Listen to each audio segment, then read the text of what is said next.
I was so pumped to take the kids to school because I haven't taken them to school. My schedule. So I was super excited about that. I took them to school. She was sick. She laid down. I came home, went downstairs to work on the shift shop stuff, and that's when I saw it. And things like that is out of my control. Like, I'm not a pipe. You know what I mean? I don't know the pressure. So, I look at it like celebrate the challenge. Like, everything in my life is relative to the shop rules. So I looked at what am I celebrating? Okay, the challenge is the pipes blew, right? Or burst. But I'm celebrating the fact that A, I was home during that time, which I wouldn't have been. B, I found out that I had mice hanging out underneath my theater seats, which they could have chewed the wires up and just ruined my seats. You see what I'm saying? And C, the biggest thing was so funny was the guy who came over to do it, the plumber. It was a referral from a buddy of mine. He was talking about how he needed to lose weight, and I had the shift shop up on my computer, and I gave him a shift shop program for free. So that was like a win-win all over the place over my pipes burst. So how can I be upset about that? So I just try to sum it up, I try to handle what I have control over. And what I have control over is how I respond to things. If I'm going through a tough time and I'm using that tough time to pour in and bring out the best in others, then I just minimize my problem. But I edify somebody else's life. You see what I'm saying? And when you keep that perspective, it's just a win-win. I know that was kind of long. I love it. Thanks. So I have a question, but I'm not sure if I'm unmuted. You're good. We hear you. Okay, awesome. So my question is, how do you find balance? Because you do like a million things and you're always available to everybody, like throughout the whole day. I find it hard just between work and coaching and being a mom and wife, and I do like half of what you do. Well, don't minimize what you do. We just have different priorities or responsibilities at this time. You see what I'm saying? But it is tough. I'm not gonna lie, it's hard because I just had Allie to start helping me because I just got overwhelmed. Just like, the one thing I do struggle with that I have to get better at is spending more time with my kids. Yeah, I see them every day, but just because I'm here doesn't mean I'm here. Does that make sense to you? Mm-hmm. And so now I try to, when I'm home, I try to, leave everything at the door just for a little bit because they're only going to be up for a little bit and work on that. Other than that, outside the kids, I'm just a self-motivated person, man. I don't know. It's just me. I try to not be, and it's hard. So, I see that. Spending more time with my kids as far as, during the week. On the weekends, Saturdays, I spend all day with them because that's just the way my schedule is. But during the week, those couple hours is when I need to get better. I got it. Thanks. Chris, I got a bunch of people starting a Shift Shop test group. Day 1 Thursday, so their day 21 is going to be the day before Super Friday. A lot of them have questions about what do I do during the holidays. They really want to crush it. They want to get amazing results for the event, but then they're also worried that there's going to be some things on the table around Christmas that is not on that week 2 meal plan. So, what is your advice through them? How can they have success around nutrition during holidays and family and pressure like that? So that's a really good question. So at my gym, I got a buddy. This dude is he's a professional bodybuilder. And he's won several titles. And this brother is the most disciplined human being I've ever met in my life, man. And I one day I just picked his brain. I'm like, dude, you are so. He walked in there 2 weeks ago and just started drinking a carton of egg whites. And I just watched him you just gonna drink that? You know what I mean? He was like, well, it's my protein. I'm like, bruh. That's raw eggs. You can't scramble them. Why don't you go put them in a microwave? Something. He just chugged it. So I just asked him, man, I'm like, why are you how are you like that? Are you so disciplined? And he just told me, he was like, when you have a goal and you're determined to accomplish that goal, there's nothing that can get in the way of that. He said, this is food, Chris. They can't talk to me. He said, the biggest struggle I have is my desires. That's it. Once I attain my desires and keep my eyes on my goal, food isn't an issue. I was just like, and I went and got a cookie. Well, that's not my desire right now. I'm going to eat this cookie. So yeah, just tell them, it's really just boils down to what they want. You can't be guilty if you do it. It's your choice. But if your goal is bigger than the cookie, then you're going to shoot for your goal. Love that. That's great advice. Thank you.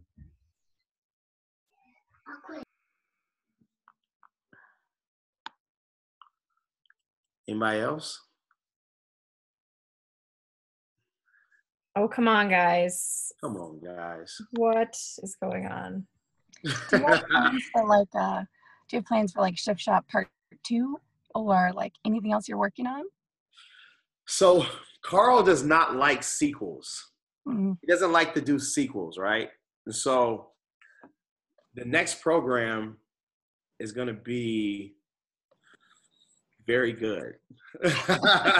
Like very, very good. And it's like, it's going to be like, we're still in the planning stages of it. I have a little bit of it, a concept, but all I'm going to say is it's going to be way better than Shift Shop because it's going to play 100% into my strengths.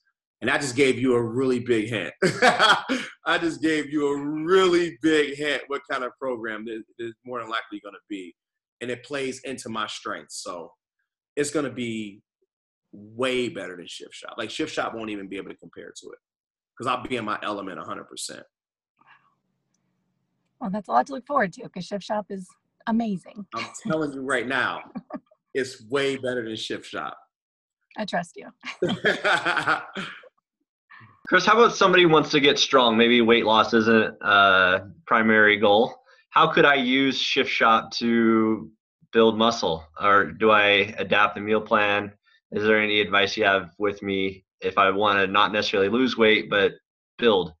That's just so easy. It's so easy with the program because what you do is you're actually going to, when you guys do your calculations and they say what bracket you're in, you're actually going to go up a bracket. And then let's just go the strength portion, for example. The strength workouts, how we try to get as many reps as we can and add a lot of time.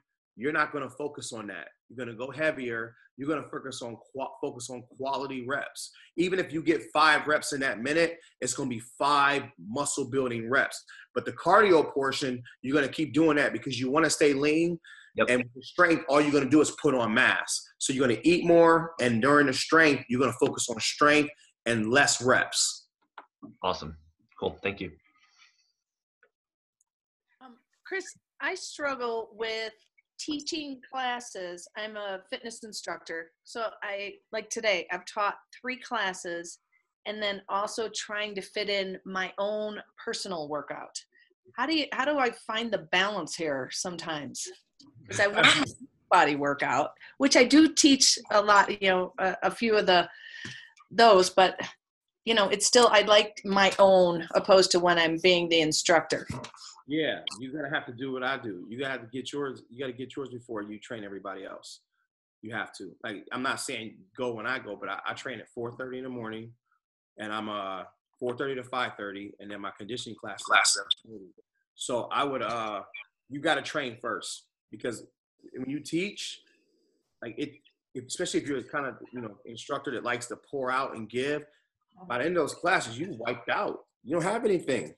So I would say, get your stuff done first to take care of you first, and then that's actually going to enhance your classes. You're gonna perform very, very well once you get yours because you'll be in your element. You'll have your space.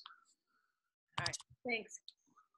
Chris, I got a couple clients with some space concerns. So it's getting a little colder. You can't go outside as much. I know that was one of my favorite things, going outside in the summertime, but how would you modify Shift Shop if maybe you don't have a bigger space? You can't space the markers out as far as you recommend.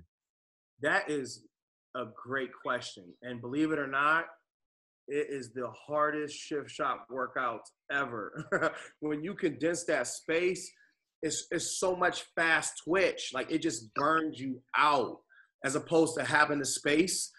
I would just maximize the space you have. And I always played a game with myself when people would ask me this question. So a lot of times, like over the summer, people would say, well, I don't have that kind of space in my house or in my living room or yada, yada, yada. And it would almost be an excuse not to do the program. Right. So then what I told them is, okay, celebrate the challenge. Maximize the space you have. Even if you got to move furniture, like why would you allow space to be your limit? Move the furniture out of the way to make the space, right? But here's the powerful thing. In the 21 days, you're going to have an awakening. You're going to have an aha moment. You're going to tap into your purpose. You're going to tap into your best self, right? So when you do that, you did that maximizing that small space, right? So then what happens is, you became better physically, mentally, emotionally. Now your coaching enhanced.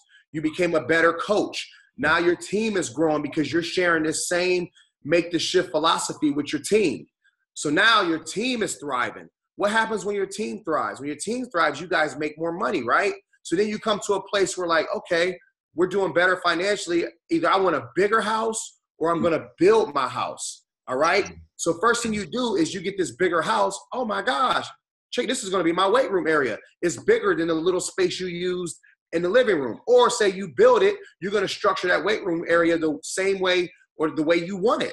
So let's say you build the house, you structure it the way you want it. Now you got a nice size weight room. Shift shop space is not a problem. What happens now? Now you're this coach. Your team is thriving. You got a new coach into your network. You're having a team call, and there's a program out that may require space. And they say, well, I don't know if I can do that because I really don't have space. Guess who has a message for that person? You do. And guess what? There's power in that message because you lived it. How powerful is that? Yeah. So there's absolutely no boundaries. The only boundaries we have is the boundaries we put on ourselves. And it's always here, man. It's always here. Does that make sense? Yeah, good stuff. Awesome. Chris, as you were saying that, I was just recalling like how many people I heard from when we were first starting Shift Shop that were like, oh, he's so inspiring. I totally just cried in this workout. And I heard that from so many people. And so I'm wondering, have you heard that from people? And if so, how many people have told you that they cried during your workout? 90% of people who've done it. Shoot, I cried during it. I mean, you know what, though? You know what makes Shift Shop so powerful, guys, is I went through so much in that process. Like, I poured my soul into that. And so it was like the combination of the things I went through the 2 years prior. And then, you know, Allie knows the story. You guys know the how many of you like Speed 45? Yeah, so Speed 45 is just a little different than the rest of them when it comes to like you feel that one. Like you got goosebumps sometimes. Like that's the one you work the hardest. That's the one that really, actually that's the one that most people cry on. There's a story behind Speed 45, guys. So what happened was right before I left for LA, my mentor, he had cancer.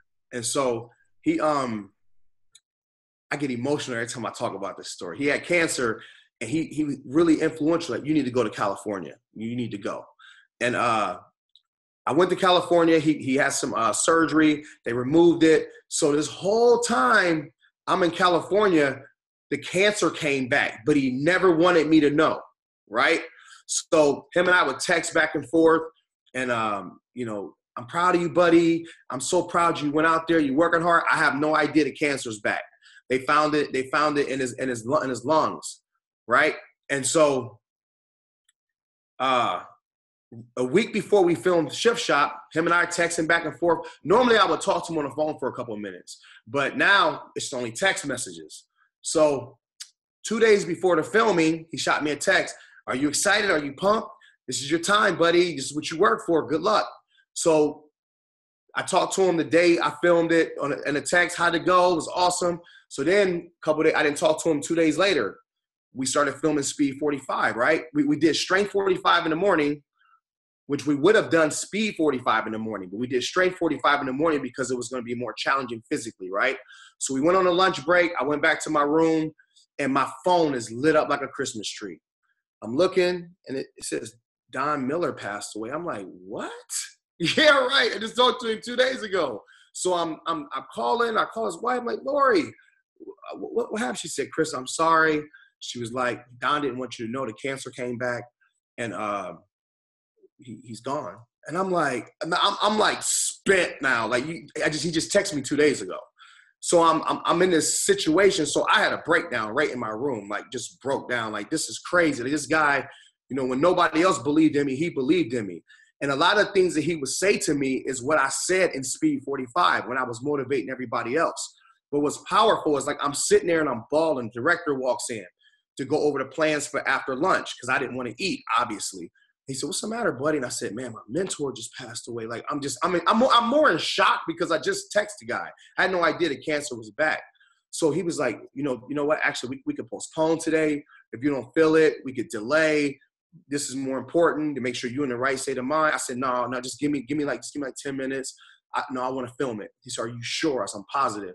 So I sat there for 10 minutes, man. I just cried my eyes out, and I cleaned myself up, and I went out on set, and the producer was like, Chris, you sure, buddy? I said, no, I got to film this. And so when I filmed it, it was just like he was in me. Like, the things he said to me, that was the first workout out of the whole filming that I went through one take without one mess up. Like, I was in a zone for Speed 45, and that was it, man. It was him. Like, I was just, oh my gosh, I was feeling it. But that's why that workout is so emotional, because I brought those emotions and I laid it right on that set, man. And so what I'll say about the new program, it's still going to be emotional, but it's going to be emotional in a celebratory way. Like me, if you was motivated in Shift Shop, you're going to come out your skin in the next one. I can promise you that. Like, motivation is not even going to be an issue. It's going to be a coming out party for everybody. There we go. You know what? This is funny. Every time I tell this story, people just start doing Speed 45. But seriously though, now that you know the story behind it, Speed 45 takes on a whole new meaning, man. Whole new meaning. I have a question. What's that? Hi, I'm Jen. I have a question for my coach, who is on the road on her way home from dirt biking, because December in Colorado right now is very bizarre. But anyway, are we allowed to talk about other Beachbody programs? No offense. Is that all right?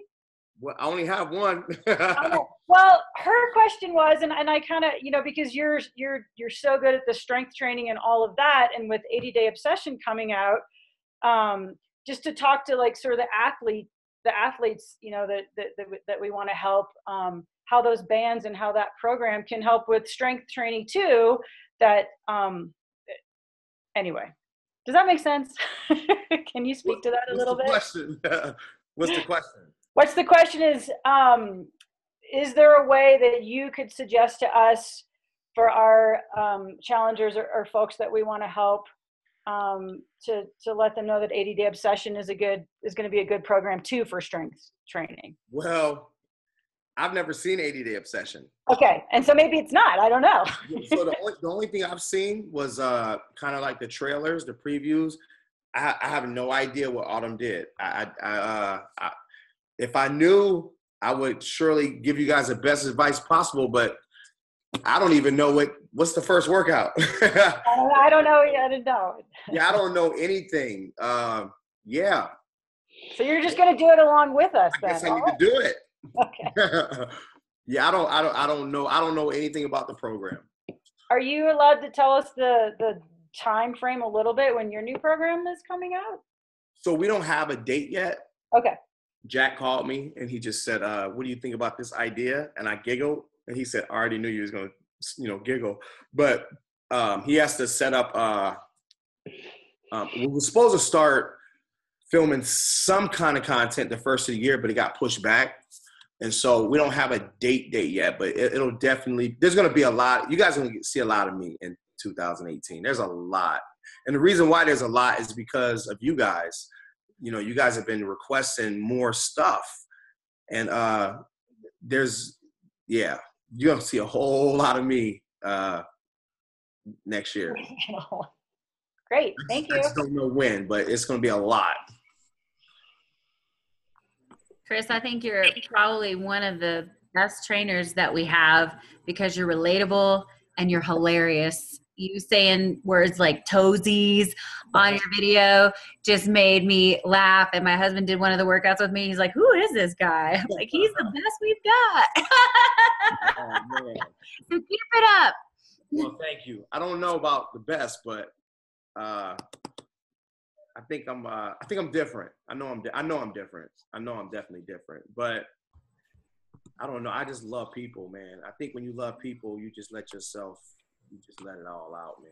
You let it all out. Just be you. You just be you. I just don't feel there's a difference between me and you guys. I don't see you guys as different. I don't see you guys less than me.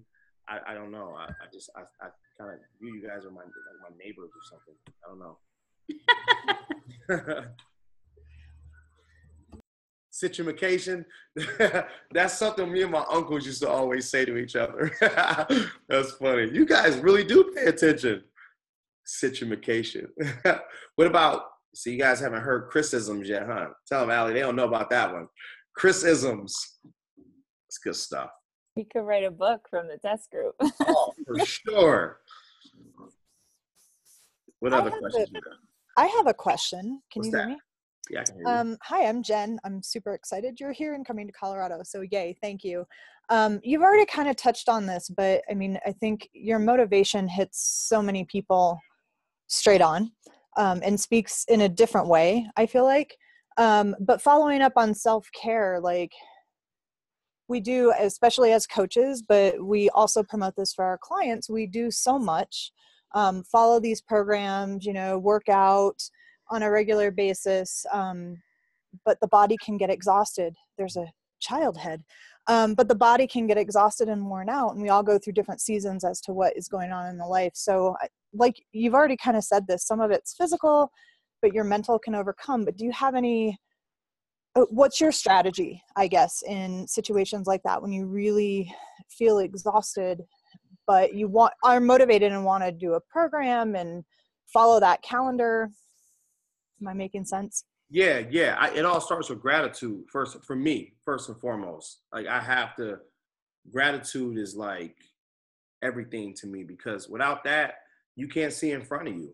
And then things become complacent and you take things for granted. And that's what I don't want to do.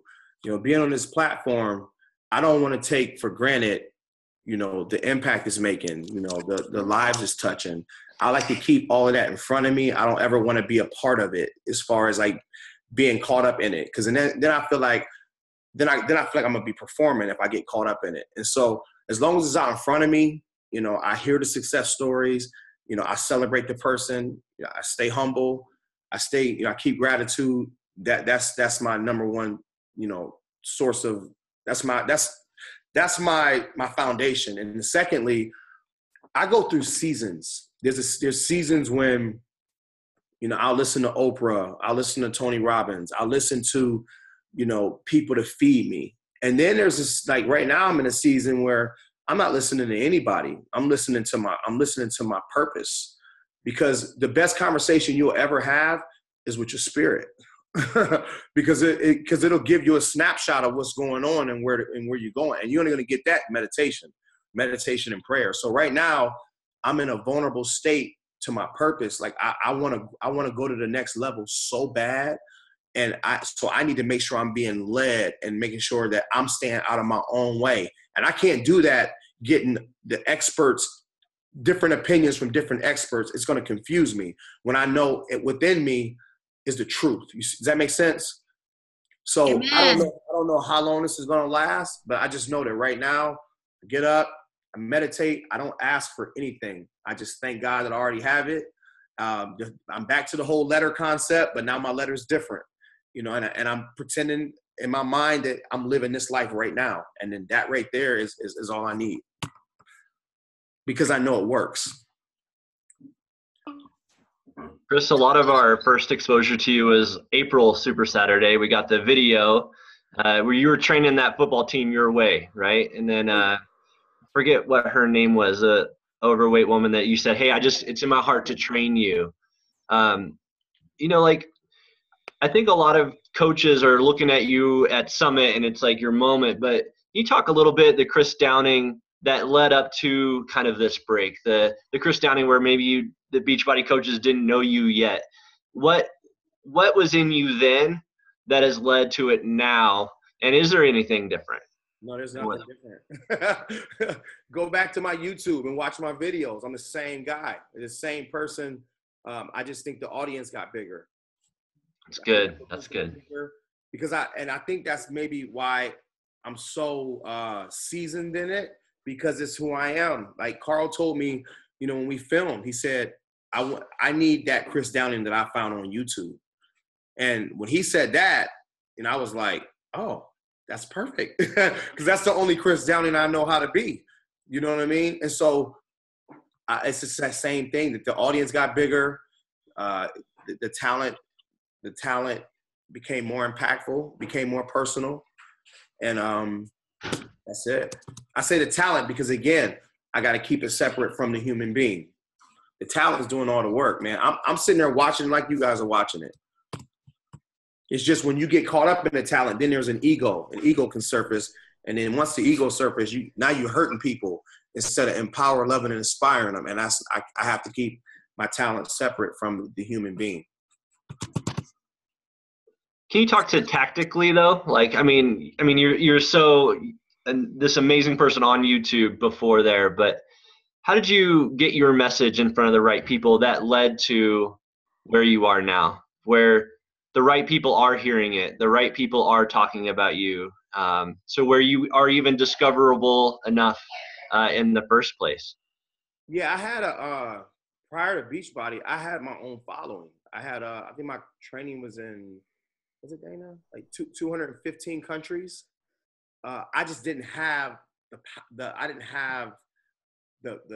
engine behind me to support them. There was people literally going to my YouTube channels just to, like, they would watch a video before they would work out.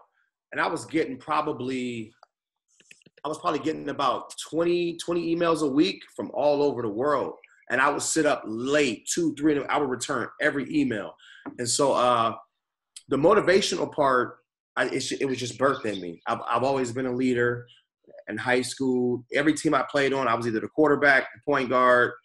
I was always a person that kept my team dialed in. And so, again, it just kind of evolved. I don't really, you know. That's awesome, Chris. And I think maybe my question is that nature or is that nurture? I mean, is that just who you are, or is that teachable? Could I teach a coach, a new member of my team, a challenger, to be a quarterback, if, you know, in the metaphor of a quarterback? Or are they just, do I find a quarterback? No, you are the quarterback. And you know something that it's so cool you asked that question, because let me explain my trainers at my gym, for example. You know, prior to this, you know, it was so much traffic at my gym. It was all about Chris Downing, right? And then now the Beachbody stuff is still all about Chris Downing. So my team is like, you know, when we do our sessions, we do train our people. What do? I said, you be you. Like Jordan had Pippen. you know what I mean? Like, first of all, don't look at me as some celebrity guy. Remember, I was the same broke guy that I'm the same Chris. Like my title changed a little bit. I'm still the same person that I was. I said, and the key to this is I gotta train them to be the best version of them. So you look at your whole profile as a coach, and you break it down. Love, empower, inspire. That's my life's purpose. I mean, it's tatted across my chest. That's my life's purpose. So you look at what area your coaching is lacking, and then you become more of that. I'll tell you right now, and this is a gold nugget that I'll give you that will not only expand your team, but expand you as a person. Lead with your heart. If you lead with your heart, you can't go wrong. You know why? Because every human being in this world, including animals, have a heart. Everybody generates from love, period. Doesn't matter what you are. Love is always going to be your ground foundation. And if you lead with that, your odds of drawing people to you will be very, very, they'll be high. because that's what relates to everybody. You see what I'm saying? When you chase people, when you chase money, everything gets distorted because A, everyone doesn't have money. B, everyone doesn't believe they can have money. C, people that never came from it. You see what I'm saying? But when you chase people, there's billions of people. You got skinny people, overweight people, rich people, poor people, black people, white people. But you don't see all that. All you see is the heart and love. And love is a reflection of everything. Lead with your heart, lead with love. Your team will be outstanding. That's how you beat a quarterback. It's awesome. So good. Thank you. Thank you. Awesome. Does that make sense to you guys? Chris, I have a question about your new program because I know Shift Shop, I'm Jen, also from Colorado, and Shift Shop was so much about the mental game of our mentality and how we feel about ourselves and what we can do. Is your new program also going to focus on that? Because to me, that was so powerful to really make that mental shift. Every program I do is always going to be with the mind. Okay. I'll tell you that right now. Everything that I ever create is going to be mentally driven. And it's All right. First, Shift Shop was to get you to reconnect with your purpose. Any program after that is going to teach you how to thrive from level to level to level to level, to show you that there's absolutely no limit to this. Awesome. This next program is going to be for those who really have confidence. I mean, you're gonna like, put it this way: if a person lacks confidence, they'll have to go back to Shift Shop. Like, you gotta be with this next one. It's game time. It's time to work. It's really time for me to show you. Oh, you thought you accomplished something with Shift Shop and with your business. Now I'm gonna show you something else. And once you come out of that, you're gonna become a new monster. Awesome. So every program is gonna take you to another level of success in your life. I firmly believe that. That's greatness. Thank you. Hi, it's Jen again, the other Jen. Hi, Jen. It's a very common name, apparently. There's a couple people that are asking questions in the chat. I don't know if you can see that. I'm happy to ask for them, or if you want to respond to. Oh, okay. Erica said something about your biggest weakness and overcoming it. And then Rosie looks like she had a question about week 3 and what happens after week 3 of the Shift Shop with the nutrition plan. My biggest weakness and how to overcome it. My biggest weakness was believing in myself, believing that your purpose, like the real you, will give you snapshots. Have you ever sat, anywhere on a couch, driving, and you get this mental picture of you in this amazing state of mind, physically, emotionally, mentally, spiritually, extremely successful, live in a certain way, perform in a certain way. Just, you ever see yourself, and then when you get that thought, there's always this euphoric feeling that comes like, whoa, like, is this really me at my absolute best? And then after that, you question it. You question, oh my gosh, I'm tripping. That's unrealistic expectations. No one else accomplished that. It's too late. I'm too old. I got focused on my kids, all these different things. You shoot the whole thing down. Do you realize that's your purpose, reminding you of who you are? Because it came from within you. It didn't come from the television. It didn't come from anything else. And in fact, let me show you how powerful it is. It's so powerful that once this thing is birthed in you, you'll get confirmation all over you'll get confirmation through a sign on a roll, a billboard, a license plate. You ever see something like, I need to see that? That was your purpose, trying to remind you of where you're going or where you're supposed to be. And so my biggest weakness was, growing up molested molested twice, when I was 4 and when I was 6. The first time was by a woman. The second time was by a man. Being adopted, not having my father in my life. My mom being a drug addict, not having her in my life. Adopted at 12, but the physical, emotional, mental abuse that I endured as a child and didn't have a childhood, all of that alone was enough to literally break my state of mind of me having any value, self-worth, or even the thought that I can dream, right? So my hardest weakness was taking all that brokenness and putting it together and believing what my purpose was telling me, despite not having the blueprint to get there, despite not having the confidence to try to attain it or pursue it, despite not having the love from my parents, despite not having all of the positive things that would tell me that that's possible. I had to convince myself. I had to believe what I was seeing, even if it meant I was crazy in the eyes of other people. You see what I'm saying? Once I got a glimpse of that and believed it, and all of us obviously manifested it, that was the hardest thing, was just believing it. Believing it, man. That was it. So I say that to say this, you know, the dream could be as big as you want it to be. The hardest thing to accomplish in the nutrition plan, yourself physically, mentally, emotionally, financially, the hardest thing is never the thing. It's never pursuing the thing. It's pursuing you. The hardest thing is pursuing and believing in yourself. That's the hardest thing in this whole process. Your coaching has nothing to do with how many people you can get to you or bring to you or draw to you. Your whole coaching is all going to be structured. The success of it is going to be based on how much you believe in yourself and the coaches you desire to be, period.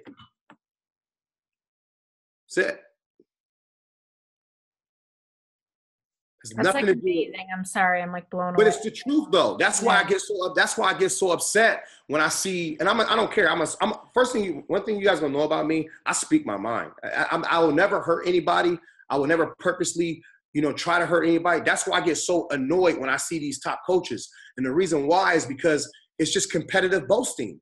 It's competitive bragging, and I hate it because that's not success to me.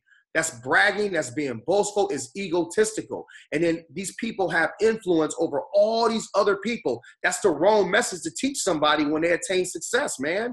You're supposed to teach them how to be just like you. Duplicate yourself so they can work so they can take parts of you and add it to their profile, and they can use that to generate the success they need. That's what irks me the most right there when I see all that competitive boasting, because you know what? Pride comes before the fall, man. It does. That is real stuff. You're gonna fall. If you don't change, you're gonna hit rock bottom, and you're not gonna know how to bounce back from that. You see what I'm saying? It's the truth, guys. I'm telling you, man. Success can be great, but it can be your biggest handicap too, man. And you gotta keep it separate. You have to. All right, I'm done. No, since no one was saying anything, I'll just jump in and fill the awkward silence because we're all feeling pretty emotional, I think, right now. But that's so important to me. I'm a relatively new coach, and I love this program. Shift Shop, I kind of came into this when Shift Shop was happening, so thank you so much. So grateful to be able to have this dialogue. And I mean, I don't know if the other coaches feel this way too, but I'm constantly battling between it's a business, but I hate selling stuff, but it works for me and I love it. And so much of it for me is personal development. It's the workouts, it's the, it's nutrition, it's the whole package. And so thank you for saying that. The success basically isn't necessarily monetary. Yeah. It can be a lot of other things too. But you're not selling a package, guys. You're not selling Shift Shop. You're not selling challenge packs. You're not selling Shakeology. You're selling your brand. You're selling you. Think about all the things you buy. You buy it because you love that person or you like that person. So you need to be infectious. That's what it is. And the only way you can be infectious is if you lead with your heart. When you walk in a room and you light that room up, or they say it's something about that person, I just don't know what it is. It's her smile. It's just her glow. They want to know what is it that make you the way you are, because we live in a world of so much competition, jealousy, envy, depression, anger, fear, that it's almost not even common to see somebody happy. So if you're a happy person, people gonna gravitate to that just because it's they're hungry. They're hungry for that. So you're not selling challenge packs. You're not selling programs. You're selling you. One of the coolest things that I realized is when I really got signed and I got to going, before you guys even knew me, I'm sitting there and I'm like, I want to know about the network. What is because it kept saying, what's the network? I'm like, well, what's the network? So I got a call from Utah and they started explaining to me what the network is. And I'm thinking, that's people. That's a bunch of people, right? And so he was like, Chris, you have any questions for me? I said, I need to be with them. And he was like, what do you mean? I need to spend time with them. Like, I need to be with them. And he was kind of like, the trainers really don't do that. I said, no, that's not my personality. Like, I don't want a boundary between me and these coaches. Like, I don't want them looking at me as some kind of iconic person. I need to go right in the midst of them. Like, I need to be with them. And that was that from the get-go was never about selling my product. It was never about signing autographs, taking pictures. It was about, I need to make them better. Had nothing to do with my program. Had everything to do with putting a smile on each and every person's face and getting them to see their potential. Because you know why? I got to see mine. And I think it's only fair that I can take that experience and share it. If all of you got off this call right now and went to BOD and did 80-day obsession with more confidence, I did my job. Period. You see what I'm saying? Because it can't be about sales and outdoing this trainer and doing, that's competition. Like, I just can't vibe with that. I got to be the best version of Chris Downing, and the rest of everything else is going to take care of itself. My job is to make sure that each and every person, just like every workout, my mindset, every person in here has to leave differently than they came, or I'm going to struggle. You see what I'm saying? And that's what it's got to be about. So when you approach your team, you got to approach them from that perspective that you're a top dog. Like, you're the most influential coach that you could possibly be. And then you got to work your team like that. You can't work them from an insecure or uncertain or of lack of faith state, because all you're doing is subliminally passing that down to them, and all of a sudden you're not getting the results you want, and that's the reason, because you're not being who you're supposed to be. You're being what other people have put on you all this time. Your success, like, who are you? Why don't you walk in your greatness, man? Why don't you be the person you was created to be? You guys aren't struggling in I said on another call, you're not struggling in your business.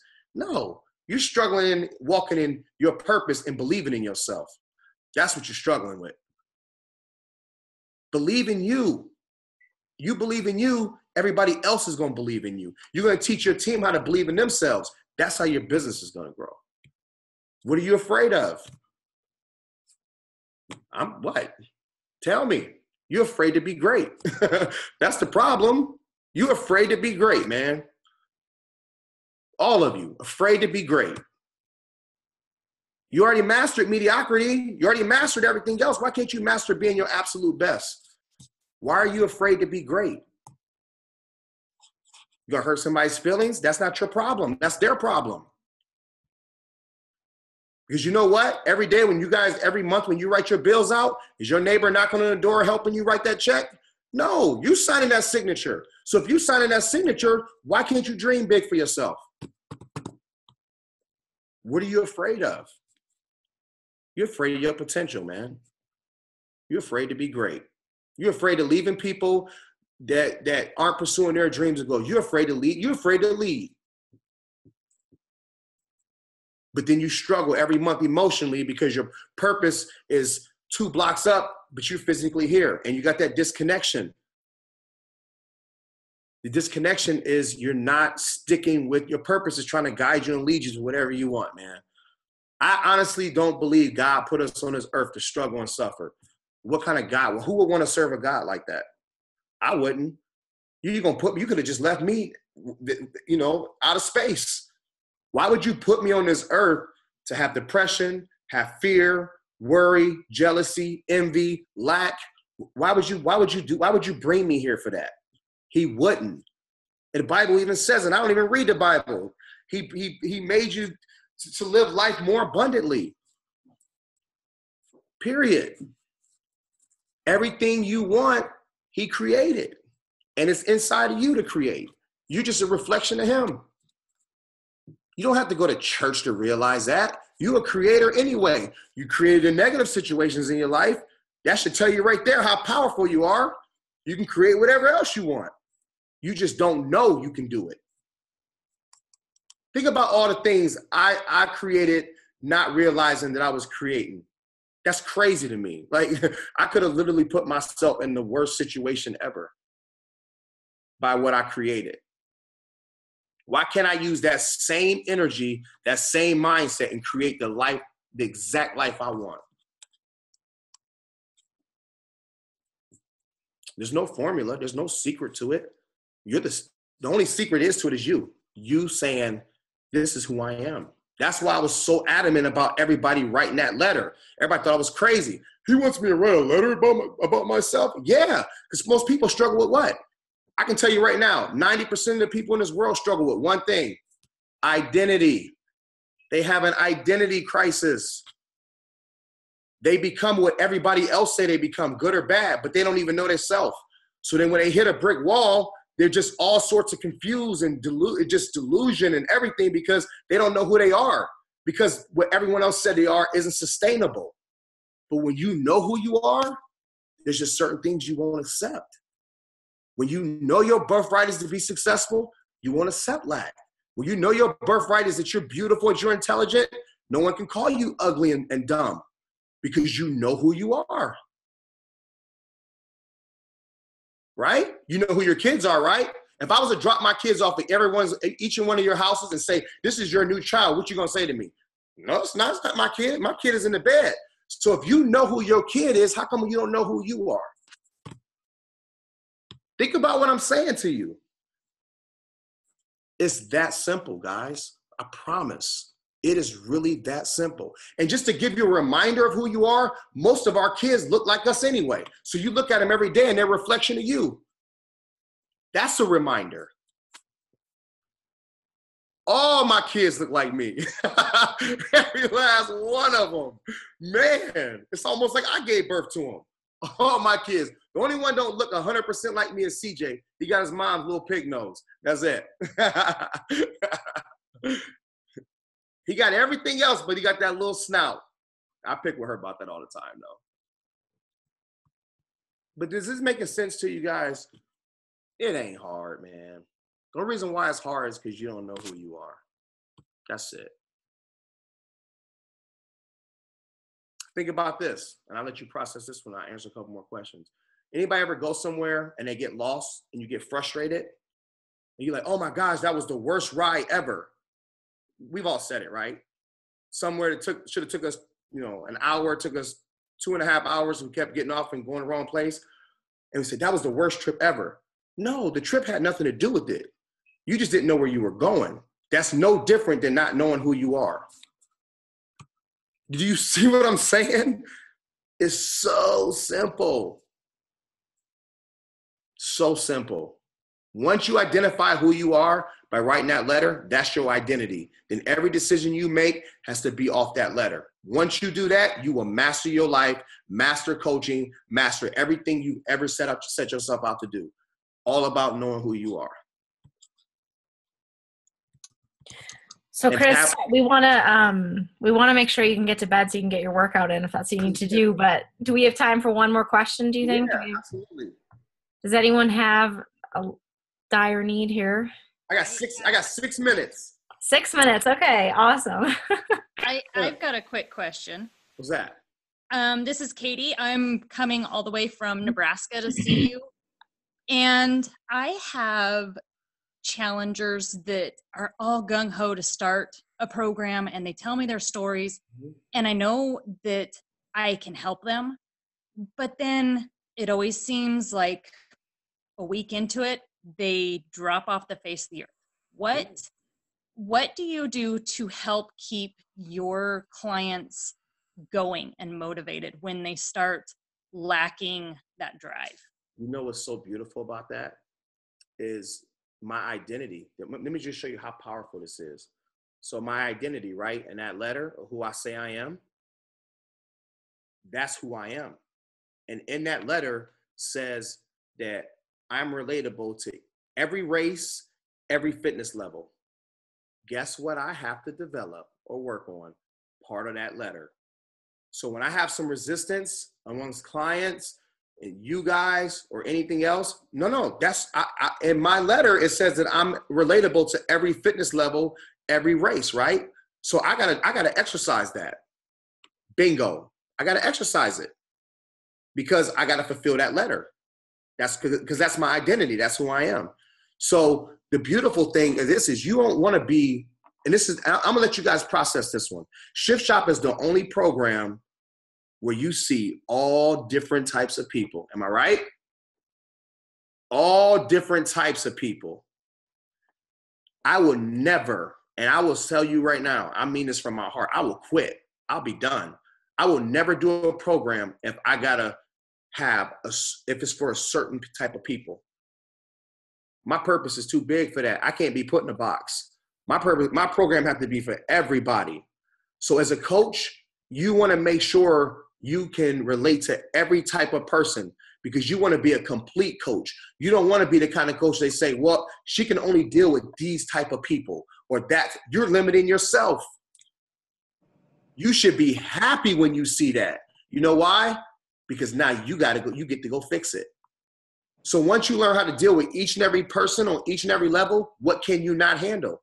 That will make you a coach that's so relatable to everybody. And people will come to you. They will want to be a part of your team because they know you can handle the situation. That makes sense? That letter is powerful, man. It really is. It's just because everything goes back to the letter. Every challenge, everything you struggle with goes right back to that letter. Next question. Chris, I'm curious how much, if any, input did you have on who was in your test group for Shift Shop and who's going to be in your upcoming test group?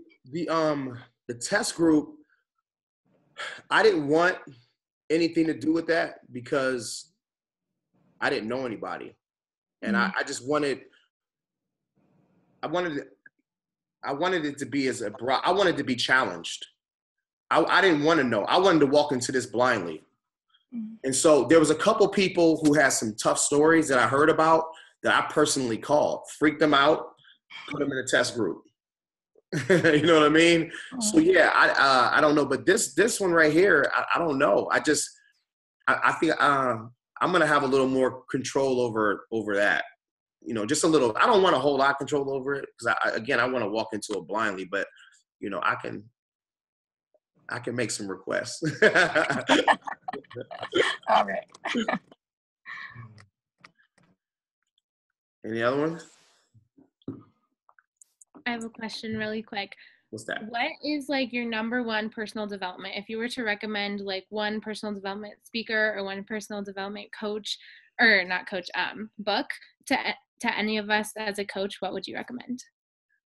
You ready for this? You wanna know what my favorite book is in the whole world? The Celestine Prophecy.